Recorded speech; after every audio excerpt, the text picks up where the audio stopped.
Mon oncle, un fameux bricoleur.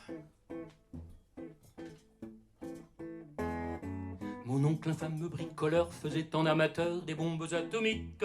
Sans avoir jamais rien appris, c'était un vrai génie, question de travaux pratiques. Il s'enfermait toute la journée au fond de son atelier pour faire ses expériences. Et les soirs, il rentrait chez nous et nous mettait en transe en nous racontant tout. Pour fabriquer une bombe, mes enfants, croyez-moi, c'est vraiment de la tarte. La question du détonateur se résout en un quart d'heure, c'est de celle qu'on écarte. En ce qui concerne la bombache, c'est pas vraiment plus vache, mais une chose me tourmente, c'est que celles de ma fabrication ont un rayon d'action de 3,50 m. Y a quelque chose qui cloche là-dedans. J'y retourne immédiatement. Il a bossé pendant des jours, sachant avec amour d'améliorer le modèle. Quand il déjeunait avec nous, il avalait d'un coup sa soupe au vermicelle. On voyait à son air féroce qu'il tombait sur un os, mais on n'osait rien dire. Et un soir, pendant le repas, v'là tonton qui soupire et qui s'écrie comme ça. Ah, mesure que je deviens vieux, je m'en aperçois mieux, j'ai le cerveau qui flanche.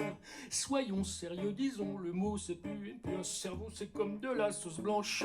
Voilà des mois et des années que j'essaie d'augmenter la portée de ma bombe. Et je ne me suis pas aperçu que la seule chose qui compte, c'est l'endroit où ce qu'elle tombe. Y a quelque chose qui cloche là-dedans. J'y retourne immédiatement. Sachant proche le résultat, tous les grands chefs d'État lui ont rendu visite. Il les reçut et s'excusa de ce que sa cagna était aussi petite. Mais sitôt qu'ils sont tous entrés, il les a enfermés en disant « Soyez sages !» et que la bombe a explosé. Boum ! De tous ces personnages, il n'est plus rien resté. Tonton, devant ce résultat, ne se dégonfla pas et joua les andouilles. Au tribunal, on l'a traîné devant les jurés, le voilà qui bafouille. Messieurs, c'est un hasard affreux, mais je jure devant Dieu qu'en mon âme et conscience, en pulvérisant tous ces tordus, je suis bien convaincu d'avoir servi la France. On était dans l'embarras, alors on le condamna, et puis on l'amnistia.